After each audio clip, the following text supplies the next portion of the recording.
엄마, 죽는다고 하시면서 500만 원 달라고요? 전화기 너머 아들 정민의 목소리에 비웃음이 섞여 있었습니다. 그 나이엔 다 아픈 거예요. 다른 병원도 가보시고요. 엄마도 우리 사정 아시잖아요. 요즘 카드 값에 전세 대출까지 얼마나 힘든지 모르세요? 뒤에서 며느리 지원이 짜증스런 목소리로 말했어요. 또 병원비 얘기네. 맨날 어디 아프다고 그러시잖아. 정민이 다시 말했습니다. 아, 진짜 바빠 죽겠네. 끊을게요. 뚜, 뚜, 뚜. 신호음이 병원 복도에 메아리치는 순간 75살 정말수는 무릎이 꺾이며 벽에 기대어 주저앉았습니다. 급성 신부전으로 당장 수술받지 않으면 생명이 위험하다는 의사의 경고가 귓속에서 울렸어요. 500만 원. 고작 500만 원이 없어서 죽어야 한다는 잔혹한 현실 앞에서 마지막 끈이었던 친자식마저 그녀를 포기했습니다. 하지만 그로부터 사흘 후 정민과 지원이 2천만 원짜리 프리미엄 크루즈에서 샴페인을 터뜨리며 환호하는 사진이 SNS에 올라왔어요.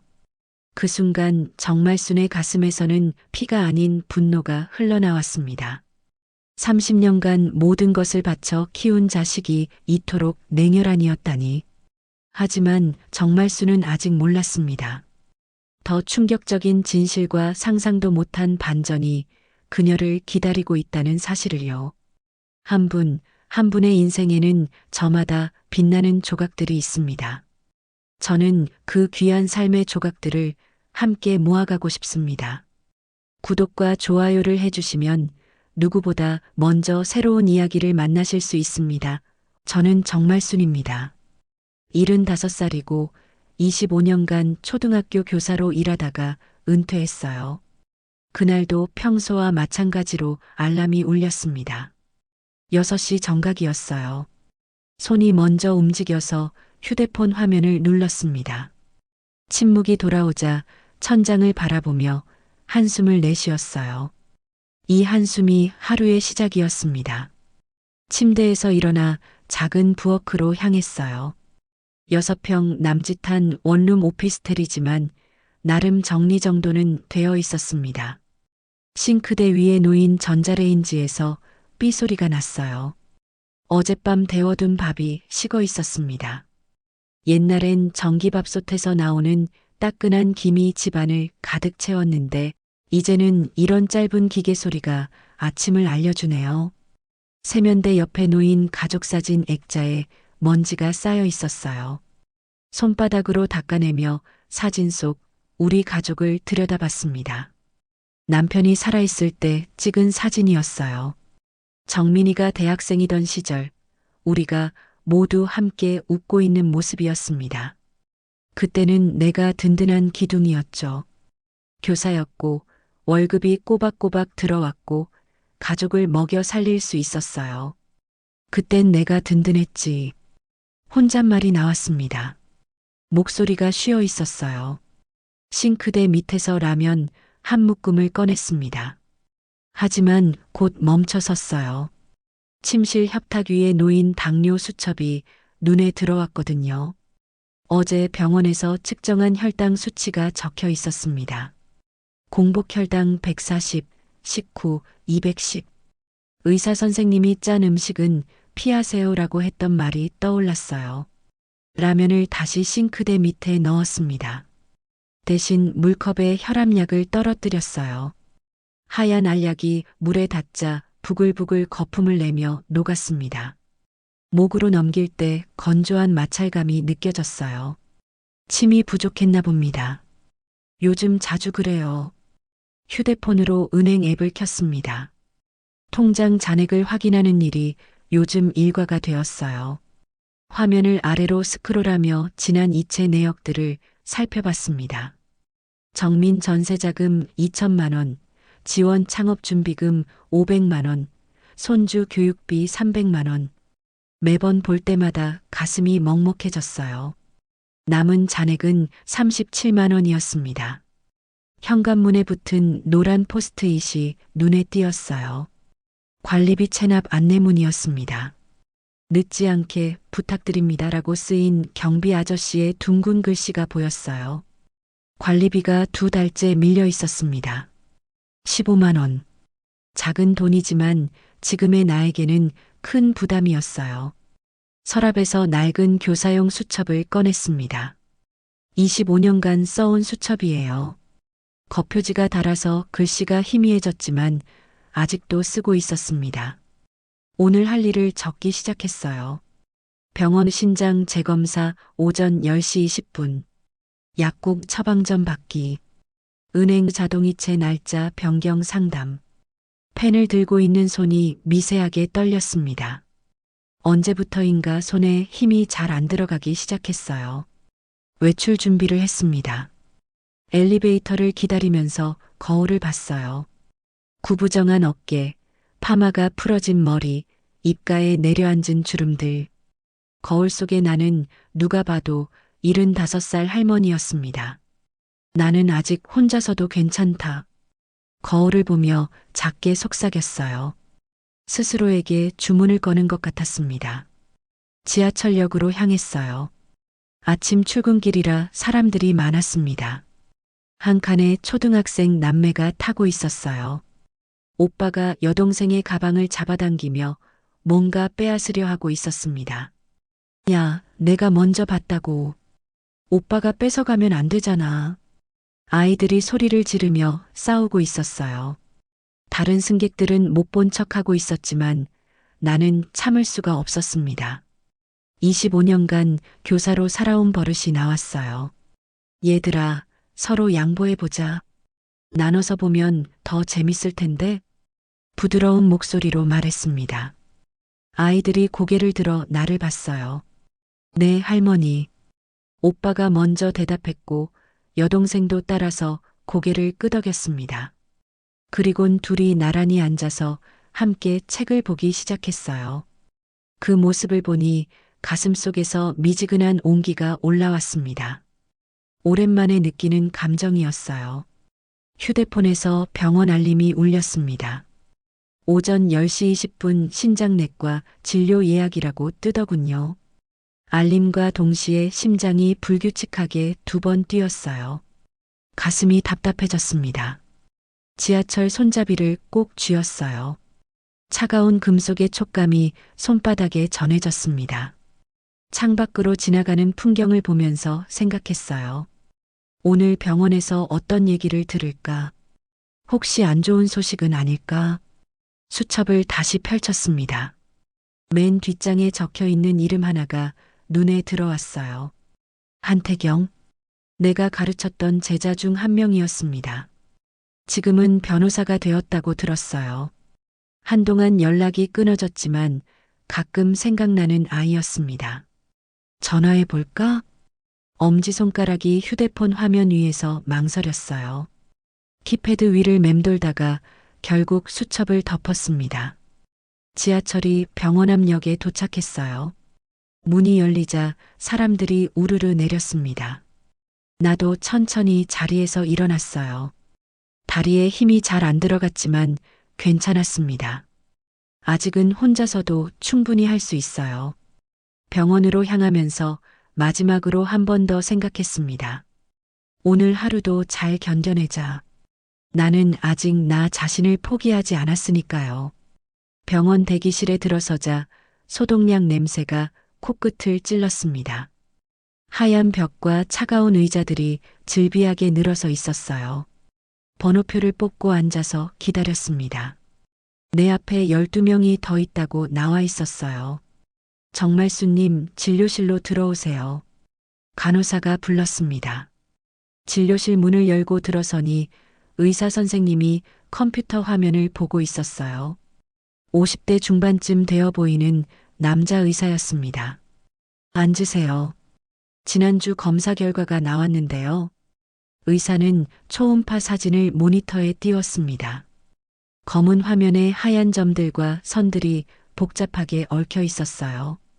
제게는 도무지 무엇을 뜻하는지 알 수 없는 그림이었습니다. 급성 신부전 증상이 뚜렷합니다. 신장 기능이 상당히 떨어져 있어요. 의사의 목소리가 담담했습니다.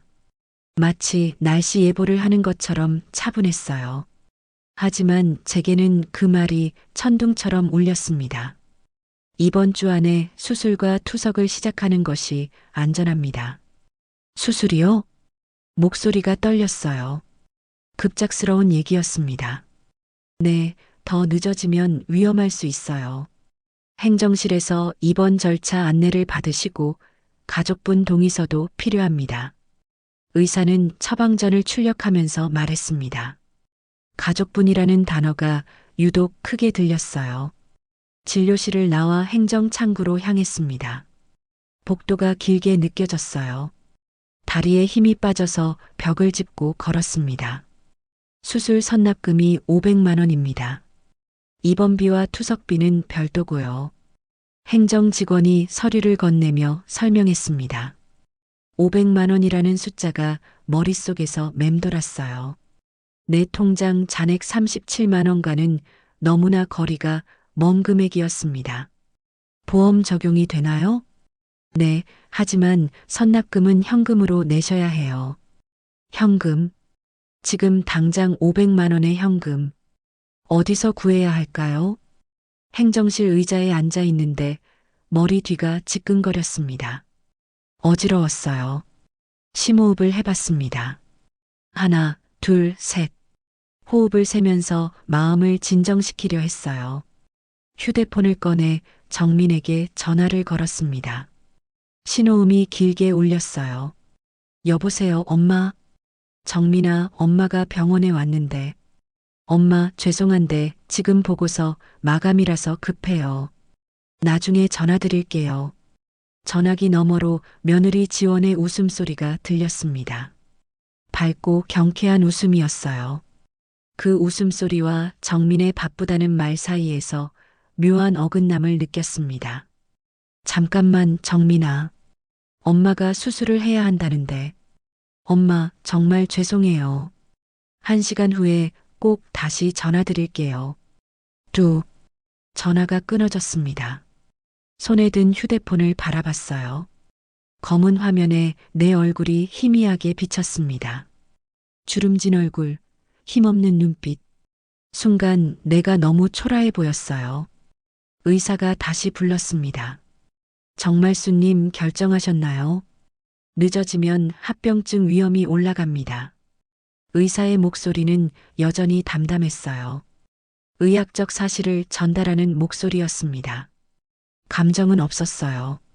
조금만 시간을 주세요. 내일까지는 답변을 주셔야 합니다. 나는 고개를 끄덕였습니다. 휴대폰으로 은행 앱을 다시 켰어요. 마이너스 통장 한도를 확인해 봤습니다. 자녀 가능액 0원. 더 이상 빌릴 수도 없었어요. 복도 끝에서 휠체어를 민 남자가 지나갔습니다. 휠체어에 앉은 할머니의 손을 꼭 잡고 있는 남편의 모습이 보였어요. 남편의 손등에는 굵은 혈관이 선명하게 드러나 있었습니다. 오랜 세월을 함께한 부부의 손이었어요. 나는 고개를 조금 숙였습니다. 부러웠어요. 아프고 힘들 때 곁에 있어줄 사람이 있다는 게. 귓속으로 문장 하나가 들어왔습니다. 돈이 없으면 내 몸은 시간을 살 수 없다. 이게 오늘의 주제라는 걸 알겠더군요. 돈과 생명 사이의 얇은 선. 그 선 위에서 나는 지금 아슬아슬하게 균형을 잡고 있었습니다. 병원을 나와 집으로 돌아가는 버스 안에서 손잡이를 꼭 쥐었어요. 차가운 금속 봉이 손바닥에 닿는 감촉이 현실적이었습니다. 사람은 결국 혼자 버틴다. 이 문장이 마음속에서 서늘하게 울렸어요. 집에 도착해서 소파에 앉았습니다. 피로한 허리를 펴면서 수첩을 꺼냈어요. 맨 뒷장에 한태경이라는 이름이 여전히 적혀 있었습니다. 펜을 들고 오늘 일정 아래에 한 줄을 적었습니다. 내일 방법을 찾는다. 방법을 찾아야 했어요. 어떤 방법이든 내 몸을 살릴 방법을, 돈을 구할 방법을, 혼자서도 해낼 수 있는 방법을 말이에요. 창밖으로 해가 지고 있었습니다. 오렌지빛 노을이 오피스텔 창문에 비쳤어요. 아름다운 풍경이었지만 마음은 무거웠습니다. 오늘 하루 동안 내가 깨달은 건 이것이었어요. 건강도 돈이고, 시간도 돈이고, 생명도 결국 돈이라는 것. 그리고 그 돈이 없는 나는 과연 누구에게 기댈 수 있을까 하는 의문이었습니다. 수첩을 덮고 눈을 감았어요. 내일은 분명 답을 찾을 거예요. 포기할 수는 없으니까요. 다음 날 아침 잠을 설쳤는데도 일찍 일어났습니다. 어젯밤부터 계속 머릿속을 맴도는 500만 원이라는 숫자 때문이었어요. 어디서 구할 수 있을까 생각하다가 한 가지가 떠올랐습니다. 지난 10년간 정민이와 지원에게 보낸 돈을 정확히 계산해 보는 것이었어요. 서랍에서 통장들을 꺼냈습니다. 주거래 은행, 적금 통장, 연금 통장까지 모두 8개였어요. 은행 앱으로 이체 내역을 하나씩 확인하면서 엑셀에 정리하기 시작했습니다. 2015년 정민 결혼 혼수비 3천만 원, 2017년 전세 보증금 대출 이자 지원 연간 500만 원, 2019년 며느리 지원 창업 권리금 2천만 원, 2020년부터 2024년까지 손주 교육비 매월 100만 원. 숫자들을 더해가다 보니 손이 떨렸어요. 총 1억 2천만 원이었습니다. 한동안 말이 나오지 않았어요. 내 퇴직금과 적금, 남편이 남긴 보험금까지 합쳐서 1억 3천만 원이었는데 거의 다 보낸 셈이었습니다. 형광펜으로 중요한 항목들을 표시해 보았습니다.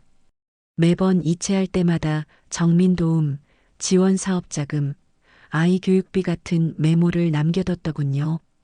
그때는 기꺼이 도와주고 싶었었는데 말이에요. 책상 서랍에서 퇴직금 명세서를 찾아냈습니다. 그 돈도 이제는 흔적만 남아 있었습니다. 정수기 렌탈비라도 아껴보려고 고객센터에 전화를 걸었어요. 해지 신청하시려면 위약금이 15만 원 발생합니다. 위약금이요? 네, 계약 기간이 아직 8달 정도 남아 있어서요. 작은 돈도 빠져나가는 구멍이 있었습니다. 해지도 못하고 전화를 끊었어요. 현관벨이 울렸습니다. 문을 열어보니 옆집 김춘자 할머니가 귤을 들고 서 있었어요. 순이야, 요즘 어떻게 지내? 김춘자는 나보다 3살 많지만 훨씬 건강해 보였습니다. 등도 꼿꼿하고 목소리도 힘이 있었어요. 그냥 지내요. 들어오세요. 귤을 까면서 김춘자가 물었습니다. 아들은 잘 지내고? 네, 바쁘게 잘 지내죠. 거짓말은 아니었어요. 정민은 정말 바쁘게 지내고 있었으니까요. 다만 내일에는 바빠서 신경 쓸 여유가 없을 뿐이었습니다. 김춘자가 돌아간 후 다시 정민에게 전화를 걸었어요. 어제 약속한 대로 1시간 후에 전화하겠다고 했는데 연락이 없었거든요. 엄마 미안해요. 어제 야근하느라 깜빡했어요. 정민의 목소리가 피곤해 들렸습니다. 정민아, 엄마가 어제 병원에서 수술 얘기를 들었다고 했잖아. 아, 맞다. 수술이요? 뭐 큰 수술이에요? 신장 수술인데 선납금이 필요해서. 엄마, 죄송한데 지금 카드값이랑 부가세가 겹쳐서 정말 어려워요. 다음 달에는 여유가 생길 것 같은데. 전화기 너머로 지원이 뭔가 말하는 소리가 들렸습니다. 정민이 잠깐 수화기를 가렸다가 다시 말했어요. 엄마, 일단 병원에 사정 얘기해 보시고 급하지 않으면 조금 기다려도 되지 않을까요? 알겠다. 더 이상 말하고 싶지 않았어요. 전화를 끊고 나니 가슴이 답답했습니다. 며느리 지원에게 카카오톡 메시지를 보냈어요. 지원아, 엄마가 수술이 필요하다고 병원에서 그러네. 메시지를 보내고 1시간을 기다렸지만 답장이 없었어요. 읽은 표시는 떠 있었는데 말이에요. 수술 설명서를 다시 펼쳐서 한 줄씩 밑줄을 그어가며 읽었습니다. 마취 위험성, 출혈 가능성, 감염 위험, 회복 기간. 의학 용어들이 어려웠지만 대충 무슨 뜻인지는 알 수 있었어요. 창가에 놓인 작은 화분이 눈에 들어왔습니다. 작은 풀잎이 심어진 화분이었는데 흙이 바싹 말라 있었어요. 언제 물을 줬는지 기억이 안 났습니다. 부엌에서 물을 떠와 화분에 부었어요. 마른 흙이 물을 쭉쭉 빨아들였습니다. 나부터 살리자. 혼자 중얼거리는 소리가 우스웠어요. 화분 하나 제대로 돌보지 못하면서 내 몸을 어떻게 돌본다는 건지 말이에요. 수첩을 넘기다가 한태경 이름에서 손이 멈췄습니다. 고등학교 때부터 가르쳤던 아이였어요. 집이 어려워서 급식비도 못 내는 경우가 많았는데 공부는 정말 잘했습니다. 지금은 변호사가 되어서 잘 살고 있다고 들었어요. 그 아이는 지금 어떻게 살고 있을까? 전화번호는 예전 그대로 저장되어 있었습니다. 하지만 연락하기가 망설여졌어요. 스승이 제자에게 돈 얘기를 한다는 게 떳떳하지 않았거든요. 수첩을 닫고 냉장고로 갔습니다. 사과 한 개가 남아 있었어요. 반으로 나누어서 하나는 오늘 먹고 하나는 내일 먹으려고 랩에 싸서 냉장고에 넣었습니다. 작은 절약이었지만 지금의 내게는 이런 것도 필요했어요. 저녁이 되어서 다시 통장 정리를 했습니다. 매월 나가는 고정 비용들을 계산해 봤어요. 관리비, 전기료, 가스비, 통신비, 보험료까지 합치면 월 50만 원 정도였습니다. 들어오는 돈은 국민연금 월 40만 원 뿐이었어요. 매월 10만 원씩 부족한 상황이었습니다. 수술비 500만 원은 차치하고라도 일상생활 자체가 빠듯했어요. 밤이 되어서 침대에 누웠습니다. 천장을 바라보며 생각했어요. 내일까지 병원에 답을 줘야 한다고 했는데 무슨 답을 할 수 있을까요? 한태경 이름이 계속 머릿속에 맴돌았습니다. 하지만 쉽게 연락할 용기가 나지 않았어요. 25년 만에 연락해서 돈 얘기를 한다면 그 아이가 어떻게 생각할까요? 하지만 다른 방법이 없었습니다. 정민은 당장 어렵다고 했고 은행에서 대출받을 만한 담보도 없었어요. 시골에 작은 임야가 있긴 했지만 개발 제한 구역이라 큰 값어치는 없다고 들었습니다. 잠이 오지 않아서 다시 일어나 수첩을 펼쳤어요. 한태경 이름 옆에 작게 메모를 남겼습니다. 내일 용기를 내보자. 어떻게든 살아야 했어요.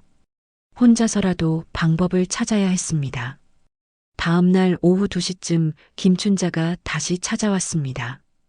평소보다 얼굴에 흥분이 섞여 있었어요. 순이야, 이거 좀 봐. 김춘자가 휴대폰을 내밀었습니다. 화면에는 인스타그램 스토리가 떠 있었어요. 정민과 지원이 찍은 사진이었습니다. 첫 번째 사진에는 거대한 크루즈선이 보였어요. 흰색 선체에 화려한 조명이 반짝이고 있었습니다. 두 번째 사진에는 지원이 드레스를 입고 포즈를 취하고 있는 모습이 나왔어요. 번쩍이는 샴페인 잔을 들고 웃고 있었습니다. 세 번째 사진을 보는 순간 숨이 막혔어요. 프레스티지 스위트라고 적힌 방 안에서 정민과 지원이 함께 찍은 셀카였습니다. 뒤에 보이는 침대며 소파며 장식들이 얼마나 비싼지 한눈에 알 수 있었어요. 이거 언제 올린 거예요? 목소리가 떨렸습니다. 어젯밤이래. 내가 캡처해뒀어. 김춘자의 목소리에도 당황스러움이 섞여 있었어요. 화면 속 조명이 눈을 찔렀습니다. 어제 나에게 현금이 없다던 정민의 목소리가 철판처럼 매끈하게 덮여서 귀에 들어왔어요. 손이 떨려서 휴대폰을 제대로 잡을 수가 없었습니다. 김춘자가 휴대폰을 받아들고 다시 화면을 보여주었어요. 순이야, 이 크루즈가 얼마나 비싼지 아니? 내가 텔레비전에서 봤는데 일주일에 2천만 원은 한다더라고. 2천만 원. 내가 지금 필요한 500만 원의 4배가 넘는 돈이었어요. 정민에게 바로 전화를 걸었습니다. 신호음이 몇 번 울린 후에 연결되었어요. 엄마, 정민아, 너 지금 어디 있니? 엄마, 그게 회사 인센티브 여행 같은 거예요. 정민의 목소리가 당황스러워 들렸습니다. 인센티브 여행이 크루즈야? 엄마, 이건 회사에서 주는 거라서. 전화기 너머로 지원이 웃으며 말하는 소리가 들렸어요. 정민아, 엄마가 어제 500만 원이 급하다고 했잖니. 엄마, 정말 죄송해요. 이건 정말 회사에서 주는 거고. 더 이상 듣고 싶지 않았어요. 전화를 끊었습니다. 김춘자가 걱정스러운 눈으로 나를 바라봤어요. 순이야, 괜찮아? 괜찮을 리가 없었습니다. 무릎이 먼저 주저앉았어요. 바닥에 차가운 타일 감촉이 손바닥에 박혔습니다. 내가 나에게 물었어요. 나는 왜 그들에게 단 한 번도 큰 소리를 내지 못했을까? 1억 2천만 원을 보내주면서도 그들이 고마워하지 않을 때도, 내가 아플 때, 외면할 때도 나는 한 번도 화를 내지 못했어요. 그저 이해하려고만 했습니다. 창밖으로 택시 경적이 울렸어요. 저 소리도 누군가의 생기겠지 싶었습니다. 그리고 나는 곧 수술대의 환자일 뿐이고요. 김춘자가 등을 토닥여 주었어요. 순이야, 이럴 때일수록 내가 의지할 사람을 찾아야 해. 그 말을 듣고 나서 수첩을 꺼냈습니다. 맨 뒷장에 적힌 이름을 다시 봤어요. 한태경. 숫자들은 안개처럼 흐렸는데 이 이름만 선명했습니다. 휴대폰을 들고 키패드를 열었다가 닫았어요. 몇 번을 반복했습니다. 김춘자가 말했어요. 전화해봐. 지금이라도. 번호를 눌렀습니다. 연결음이 길게 울렸어요. 한 번, 두 번, 세 번. 네 번째 연결음이 끝나갈 때쯤 음성사서함이 켜졌습니다. 안녕하세요. 한태경 변호사입니다. 지금 전화를 받을 수 없으니 메시지를 남겨주시면. 목소리는 여전히 따뜻했어요. 삐소리가 나자 입을 열었어요. 태경아, 선생님이야. 그 한 문장을 남기고 전화를 끊었습니다. 김춘자가 옆에서 고개를 끄덕였어요. 잘했어. 이제 기다려보자. 하지만 기다릴 시간이 많지 않았어요. 내일까지 병원에 답을 줘야 했거든요. 저녁이 되어서 다시 정민과 지원의 인스타그램을 봤습니다. 새로운 사진들이 더 올라와 있었어요. 레스토랑에서 찍은 사진, 선상 파티 사진, 바다를 배경으로 한 사진들. 각 사진마다 해시태그가 달려 있었어요. 럭셔리 크루즈, 프리미엄 여행, 행복한 일상, 감사한 마음. 감사한 마음이라는 해시태그를 보는 순간 웃음이 나왔어요. 쓴 웃음이었습니다. 누구에게 감사한 마음일까요? 회사에게일까요? 아니면 그 여행비를 마련해준 누군가에게일까요? 밤 9시가 되어서야 휴대폰이 울렸습니다. 선생님? 따뜻한 목소리였습니다. 28년 전 그 아이의 목소리 그대로였어요. 태경아. 선생님, 저 태경이에요. 메시지 들었어요. 목이 메어서 말이 나오지 않았어요. 그냥 숨소리만 들려주었습니다. 선생님, 그 말을 듣는 순간 눈물이 나왔어요. 상황을 설명해 주었더니 지금 갈게요라고 말해주는 거였습니다. 주소를 알려주고 전화를 끊었어요. 거울을 보니 눈이 빨갛게 부어 있었습니다. 찬물로 얼굴을 씻고 머리를 다시 빗었어요. 30분 후 현관벨이 울렸습니다. 문을 열자 키가 크고 정장을 입은 남자가 서 있었어요. 머리에 흰머리가 섞여 있었지만 눈빛은 그 아이 그대로였습니다. 선생님, 태경이 고개를 숙여 인사했어요. 들어와, 태경아. 28년 만에 재회였습니다. 태경이 거실에 앉으면서 말했어요. 선생님, 무슨 일이신지 말씀해 주세요. 드디어 내 이야기를 들어줄 사람이 나타났습니다. 혼자가 아니라는 생각에 가슴이 따뜻해졌어요. 태경이 거실에 앉아서 나를 바라봤습니다. 28년이라는 시간이 흘렀지만 그 아이 특유의 진중한 눈빛은 그대로였어요. 다만 얼굴에 세월의 흔적이 새겨져 있었습니다. 선생님, 어떻게 지내셨어요? 그냥 지내고 있어. 말문이 막혔어요.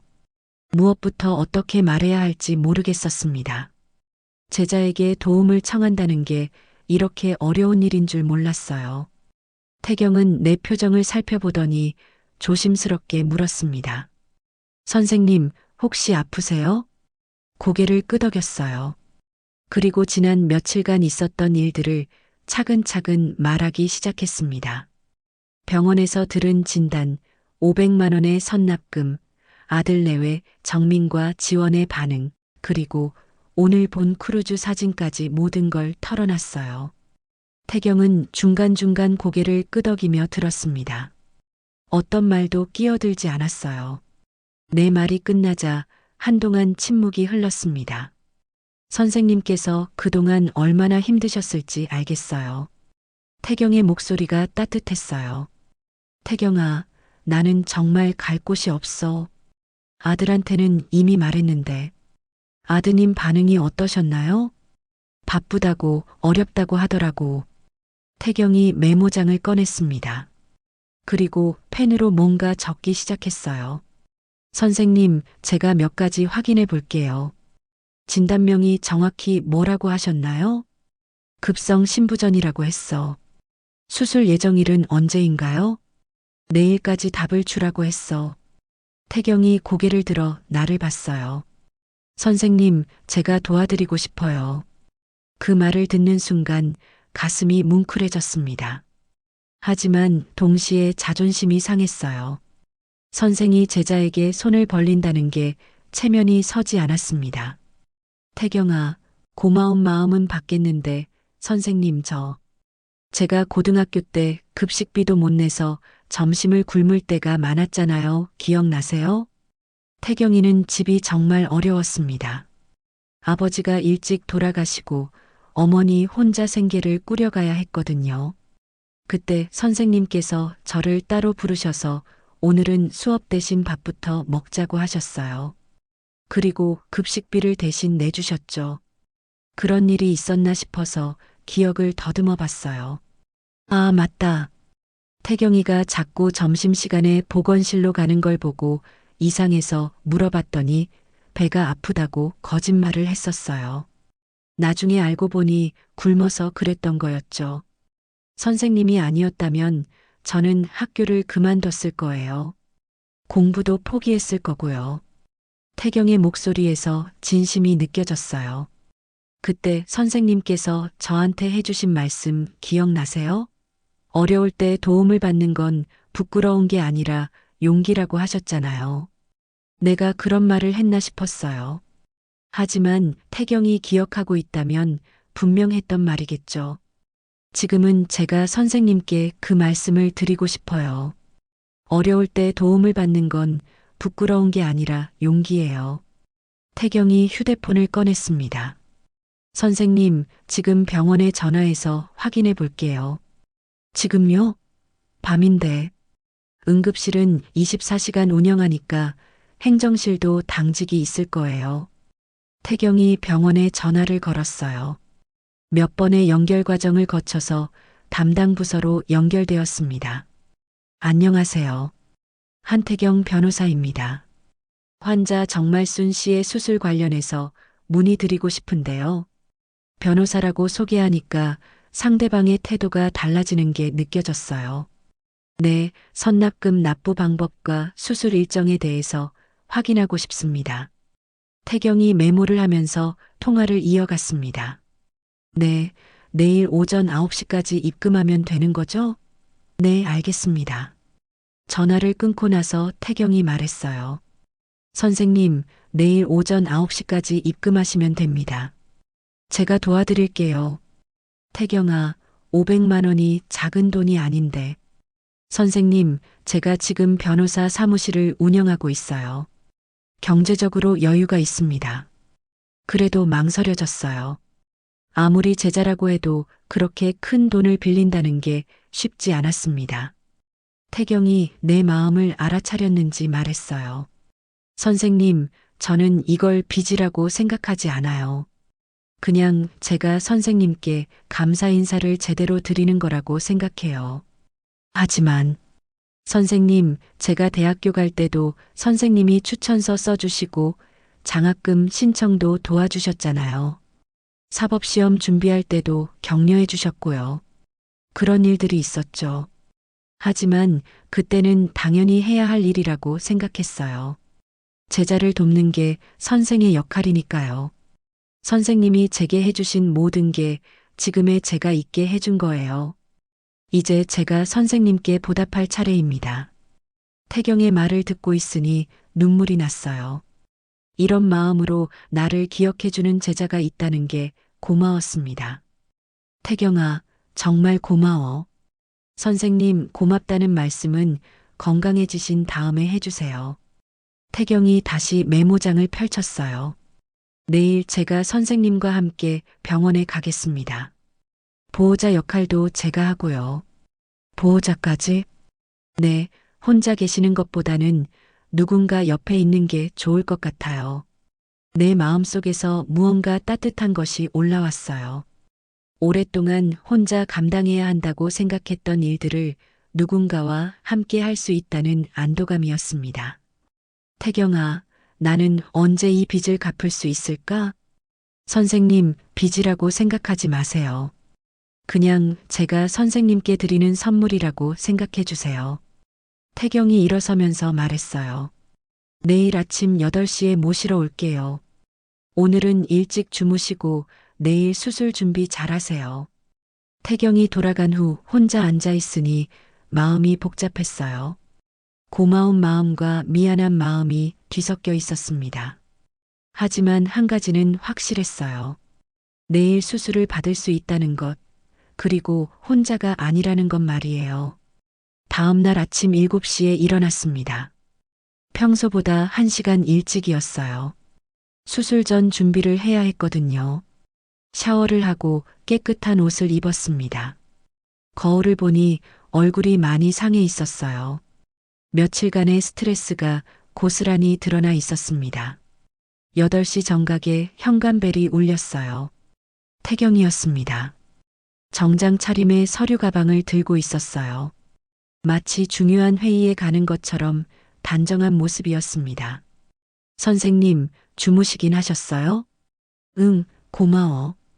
태경아, 사실 잠을 설쳤어요. 수술에 대한 두려움과 태경에게 신세를 진다는 부담감 때문이었습니다. 하지만 그런 내색은 하고 싶지 않았어요. 택시로 병원에 갔습니다. 차 안에서 태경이 서류들을 정리하더군요. 선생님, 제가 신분증이랑 필요한 서류들 다 준비했어요. 보호자 동의서도 작성해뒀고요. 고마워, 태경아. 정말 미안해. 선생님, 미안하다는 말씀하지 마세요. 병원에 도착해서 입원 접수를 했습니다. 접수 창구에서 태경이 명함을 건넸어요. 한태경 변호사라고 적힌 명함이었습니다. 접수 직원의 태도가 확실히 달라졌어요. 보호자님이시군요. 선납금 입금은 언제까지 하실 수 있나요? 지금 바로 하겠습니다. 태경이 휴대폰으로 무언가 조작했어요. 몇 초 후 접수 직원의 컴퓨터에서 확인 소리가 났습니다. 입금 확인됐습니다. 500만 원 정확히 들어왔네요. 그 순간 가슴이 뭉클해졌어요. 며칠 전까지만 해도 불가능해 보였던 500만 원이 이렇게 간단히 해결되다니요. 병실로 안내를 받았습니다. 4인실이었는데 다행히 창가 침대였어요. 햇살이 들어와서 밝았습니다. 선생님, 이따가 수술 전 검사 받으셔야 해요. 제가 옆에 있을게요. 태경이 침대 옆 의자에 앉으면서 말했어요. 태경아, 너 회사는 괜찮아? 오늘은 시간 내서 나왔어요. 선생님이 더 중요하니까요. 간호사가 와서 수술 동의서를 설명했습니다. 마취 위험성, 수혈동해, 합병증 가능성 등등 복잡한 내용들이었어요. 태경이 하나하나 다시 확인해 주었습니다. 선생님, 이해 안 되는 부분 있으면 말씀하세요. 응, 고마워. 수술 전 금식이 시작되었어요. 오후 6시부터는 물도 마실 수 없었습니다. 입안이 점점 말라갔어요. 저녁에 정민에게서 전화가 왔습니다. 엄마, 입원하셨다고 들었는데요? 응, 내일 수술해. 엄마, 미안해요. 제가 크루즈에 있어서 바로 못 갔어요. 정민의 목소리에서 미안함이 느껴졌어요. 하지만 진심인지는 확신할 수 없었습니다. 괜찮아. 태경이가 도와주고 있어. 태경이요?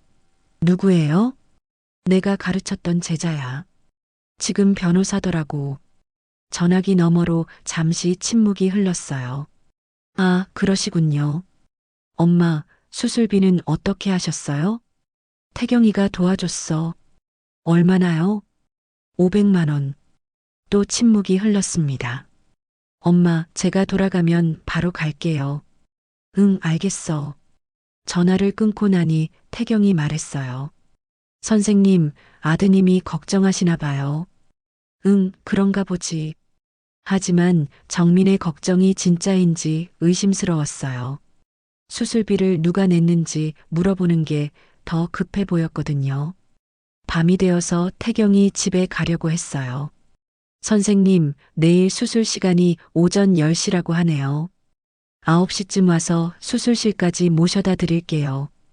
태경아, 정말 고마워. 어떻게 이 은혜를 갚지? 선생님, 건강해지시는 게 최고의 은혜 갚기예요. 태경이 떠나고 나서 혼자 병실에 누워 있으니 여러 생각이 들었어요. 28년 전에는 내가 태경이를 도와줬는데 지금은 태경이가 나를 도와주고 있네요. 세상이 참 묘하다는 생각이 들었습니다. 같은 병실에 계신 할머니가 말을 걸어오셨어요. 아드님이 참 효자시네요. 아들이 아니라 제자예요. 제자요? 제자가 그렇게까지 해주다니 대단하네요. 그 말을 듣고 보니 정말 그랬어요. 혈연 관계도 아닌 제자가 이렇게까지 도와준다는 게 신기했습니다. 밤늦게 간호사가 와서 수술 전 주의사항을 다시 설명해 주었어요. 내일 아침 6시에 관장하시고 7시에 수술복으로 갈아입으세요. 9시 30분에 수술실로 이동합니다. 네, 알겠습니다. 잠들기 전에 창밖을 봤어요. 병원 주차장에 불이 켜진 차들이 몇 대 보였습니다. 아마 중환자 가족들이 밤새 기다리고 있는 것 같았어요. 나도 누군가 곁에서 기다려주는 사람이 있다는 게 고마웠습니다. 비록 혈연은 아니지만 태경이라는 든든한 지원군이 생겼어요. 수첩을 꺼내서 오늘 일기를 썼습니다. 오늘부터 새로운 시작. 혼자가 아니라는 것을 깨달았다. 태경이에게 고맙다. 내일 수술 잘 받고 건강해져서 보답하고 싶다. 펜을 놓고 눈을 감았어요. 내일이면 새로운 나와 만날 수 있을 거예요. 건강한 나 그리고 혼자가 아닌 나와 말이에요. 병실 복도에서 들려오는 발소리와 의료진들의 대화 소리가 점점 멀어져 갔습니다. 마침내 잠이 들었어요. 다음 날 아침 6시에 간호사가 깨웠습니다. 수술 전 준비를 위해서였어요. 관장을 하고 수술복으로 갈아입었습니다. 하얀 수술복을 입으니 진짜 환자가 된 것 같았어요. 9시쯤 태경이 왔습니다. 손에는 작은 화분을 들고 있었어요. 선생님, 이거 가져왔어요. 붉은 장미 대신 작은 공기정화 식물이었습니다. 병실에는 향이 강한 꽃보다 이런 게 좋다고 해서요. 세심한 배려였어요. 태경이는 어릴 때부터 이런 아이였습니다. 남들이 생각하지 못하는 부분까지 챙기는 아이였어요. 고마워, 태경아. 태경이 침대 옆 의자에 앉으면서 말했어요. 선생님, 혹시 고등학교 때 기억나는 거 있어요? 많이 기억나지. 왜? 제가 급식비 못 내서 보건실에 숨어서 울던 날 말이에요. 그날이 기억났어요. 태경이가 점심시간마다 보건실로 가서 배가 아프다고 누워 있었거든요. 처음에는 정말 아픈 줄 알았어요. 그때 선생님께서 뭐라고 하셨는지 기억하세요? 글쎄, 뭐라고 했을까? 오늘은 수업 대신 밥부터 먹자라고 하셨어요. 그리고 급식실로 데리고 가셔서 급식비를 대신 내주셨죠. 아, 그랬구나 싶었어요. 그때는 당연한 일이라고 생각했었는데 태경이는 그걸 이렇게 오래 기억하고 있었네요. 그뿐만 아니에요. 선생님께서 저한테 해주신 말씀이 있어요. 태경이 눈을 반짝이며 말했어요. 어려울 때 도움을 받는 건 부끄러운 게 아니라 용기야. 그리고 받은 도움은 언젠가 다른 사람에게 돌려주면 되라고 하셨어요. 내가 그런 말을 했나 싶었어요. 하지만 태경이가 기억하고 있다면 분명했던 말이겠죠. 지금 제가 선생님께 도움을 드리는 것도 그때 받은 도움을 돌려드리는 거예요.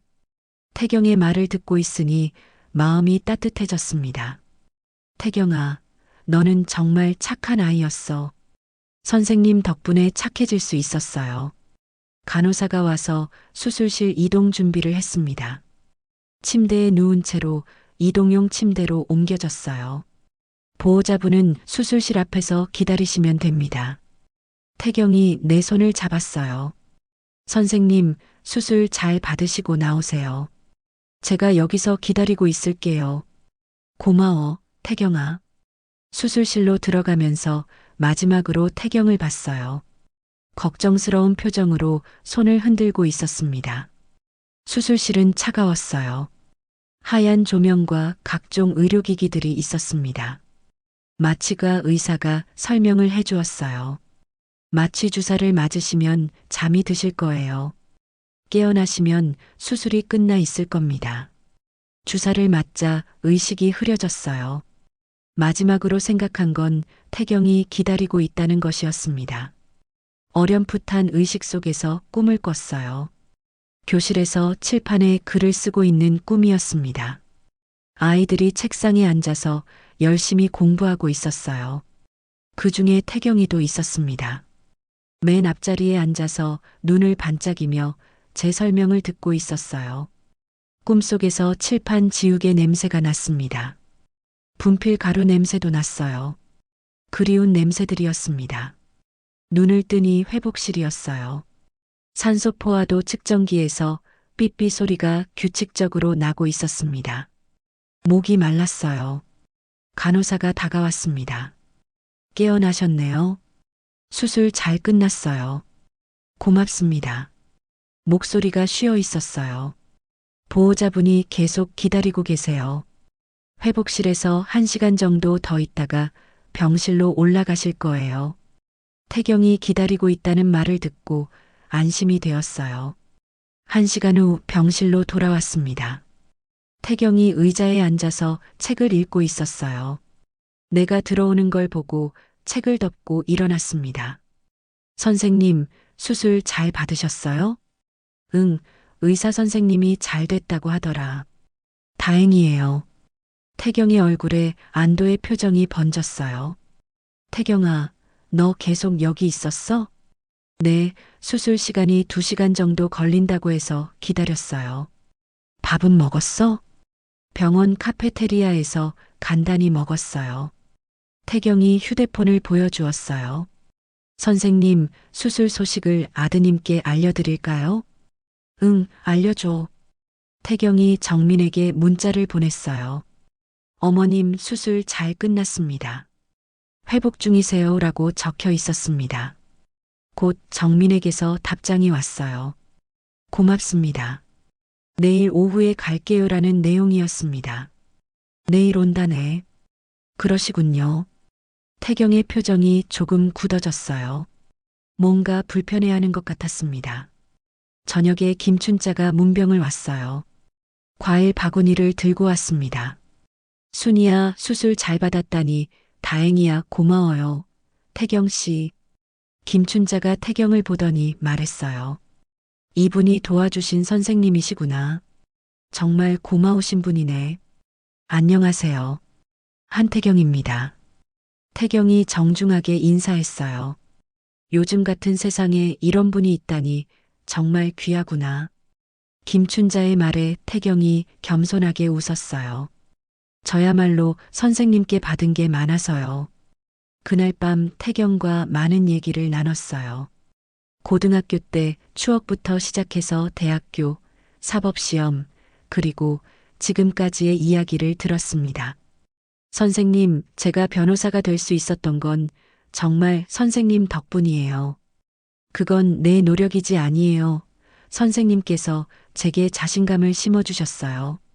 너는 할 수 있는 아이야라고 계속 말씀해 주셨잖아요. 그런 말을 많이 했었나 봐요. 기억은 잘 안 나지만 태경이가 기억하고 있으니 분명 그랬을 거예요. 그리고 대학교 추천서도 써주시고 장학금 신청도 도와주셨고 그건 당연한 거였어. 선생님께는 당연한 거였겠지만 저한테는 인생을 바꾼 일이었어요. 태경의 눈에서 진심이 느껴졌어요. 지금 제가 선생님을 도울 수 있어서 정말 기뻐요. 이제야 조금이라도 보답할 수 있게 되어서요. 그날 밤 태경이 돌아간 후에 혼자 생각해 봤어요. 내가 태경에게 했던 작은 도움들이 이렇게 큰 보답으로 돌아온다는 게 신기했습니다. 그리고 깨달았어요. 진짜 가족은 혈연으로만 이루어지는 게 아니구나 하고요. 마음으로 연결된 사람들이 진짜 가족일 수도 있다는 것을 말이에요. 수술 3일째 되는 날, 처음으로 침대에서 일어나 걸어봤습니다. 간호사가 보행기를 가져다 주었어요. 천천히 하세요. 무리하시면 안 돼요. 보행기를 잡고 한 걸음씩 내디뎠습니다. 다리에 힘이 제대로 들어가지 않았지만 그래도 걸을 수 있었어요. 하나, 둘, 셋, 넷. 발걸음에 맞춰 숫자를 세었습니다. 발 뒤꿈치가 바닥을 딛는 감촉이 정직하게 느껴졌어요. 살아있다는 증거 같았습니다. 복도 끝까지 걸어갔다가 돌아왔어요. 숨이 조금 찼지만 기분이 좋았습니다. 태경이 옆에서 천천히 따라 걸어주었어요. 선생님 많이 좋아지셨네요. 응, 고마워. 태경아. 그때 병실 문이 열리면서 정민이 들어왔습니다. 손에는 큰 꽃바구니와 과일 바구니를 들고 있었어요. 뒤에 지원도 따라왔습니다. 엄마, 안녕하세요. 정민이 꽃바구니를 침대 옆에 놓으면서 말했어요. 지원은 과일 바구니를 들고 서 있었습니다. 어머님, 많이 편찮으셨죠? 지원의 목소리에는 걱정이 섞여 있었어요.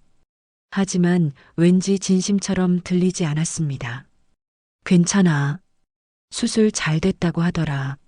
정민이 태경을 보더니 인사했어요. 안녕하세요. 정민입니다. 안녕하세요. 한태경입니다.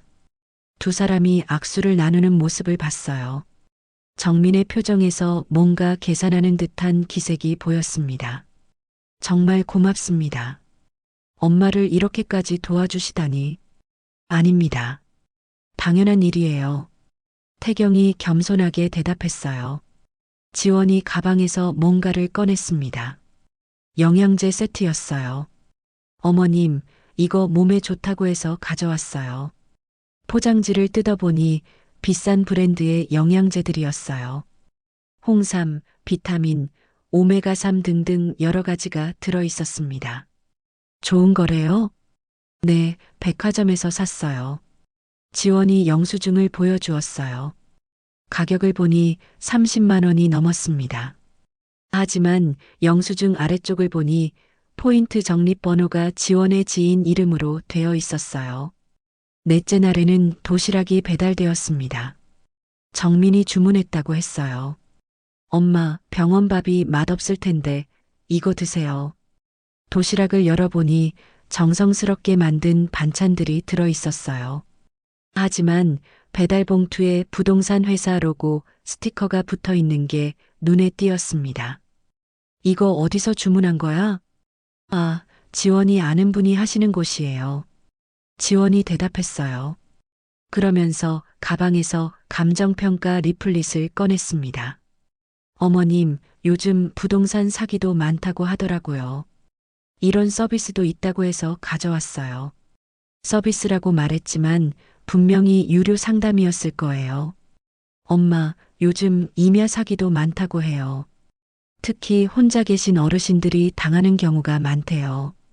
정민이 조심스럽게 말을 꺼냈어요. 우리가 미리 정리해드리는 게 어떨까요?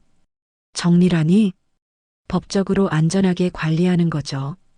혹시 모를 일에 대비해서요. 정민이 가방에서 서류 몇 장을 꺼냈습니다. 위임장 같은 게 보였어요. 이런 건 미리 해두시는 게 안전해요. 서류를 받아서 첫 장을 펼쳐봤습니다. 재산관리 위임장이라고 적혀 있었어요. 포괄 위임이라니? 서류 내용이 이해가 안 되어서 소리내서 읽어봤어요. 그러자 태경의 노트가 떠올랐습니다. 어제 태경이 생전 신탁에 대해서 설명해 준 게 기억났어요. 갑자기 등에서 식은땀이 났습니다. 정민아, 이건 나중에 얘기하자. 엄마, 그냥 미리 준비해 두시는 게 나중에 얘기한다니까. 목소리를 조금 높였어요. 정민이 당황하는 표정을 지었습니다. 그날 밤 태경에게 낮에 있었던 일을 얘기했어요. 선생님, 신중하게 하세요. 포괄위임은 정말 위험할 수 있어요. 그렇지? 네, 특히 재산이 있으신 분들은 더욱 조심하셔야 해요. 태경이 진지한 표정으로 말했어요. 혹시 선생님께서 가지고 계신 임야에 대해서 알아봐 드릴까요? 응, 부탁해. 다음 날 정민과 지원이 또 왔어요. 이번에는 크루즈 여행 사진들을 보여주었습니다. 엄마도 건강해지시면 같이 가요. 휴대폰 화면에는 화려한 크루즈 내부 사진들이 가득했어요. 그 사진들을 보는 순간 며칠 전 내가 느꼈던 배신감이 다시 올라왔습니다. 하지만 이번에는 다르게 반응했어요. 너희 좋은 시간 보내서 다행이야. 엄마도 곧 같이 가실 수 있을 거예요. 지원이 밝게 웃으며 말했어요. 그런데 엄마, 아까 위임장 얘기 다시 해봐도 될까요? 정민이 다시 그 얘기를 꺼냈어요. 정민아, 엄마가 아직 정신이 멀쩡해. 그런 뜻이 아니라. 그럼 뭔 뜻이야? 정민이 말을 못하고 있을 때 태경이 병실로 들어왔어요. 손에는 서류 몇 장을 들고 있었습니다. 선생님, 임야 조사 결과 나왔어요. 태경이 서류를 보여주었어요. 개발 제한 구역이긴 하지만 최근에 용도 지역 변경 검토 대상에 포함되었네요. 그게 무슨 뜻이야? 앞으로 가치가 올라갈 가능성이 있다는 뜻이에요. 정민과 지원의 표정이 변했어요.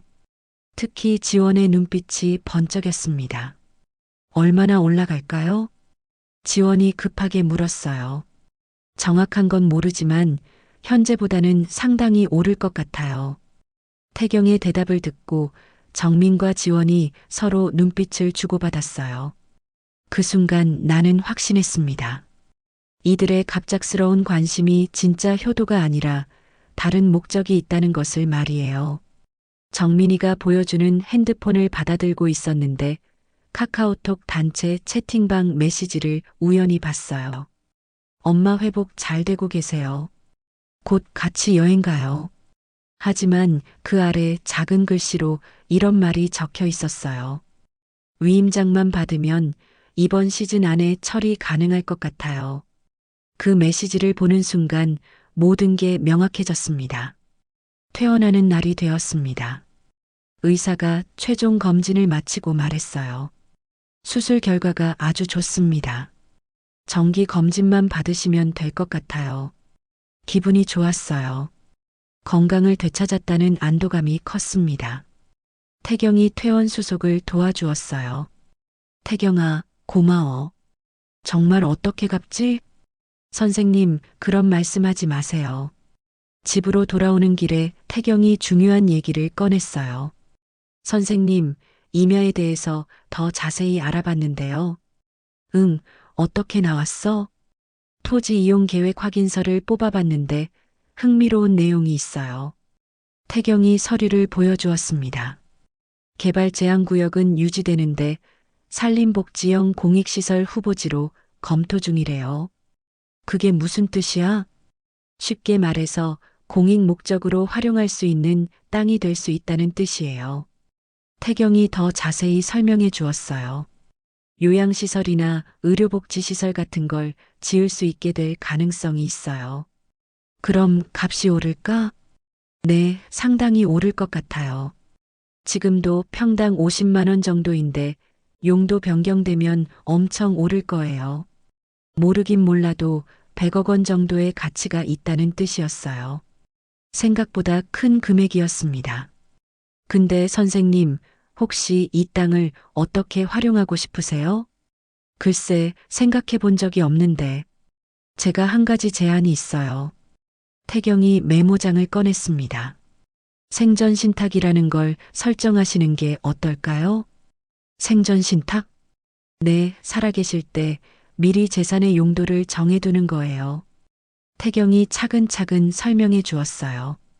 예를 들어서 이 땅의 수익금을 의료비 지원이나 교육 장학금으로 쓰도록 정해두는 거죠. 그 말을 듣고 가슴이 두근거렸어요.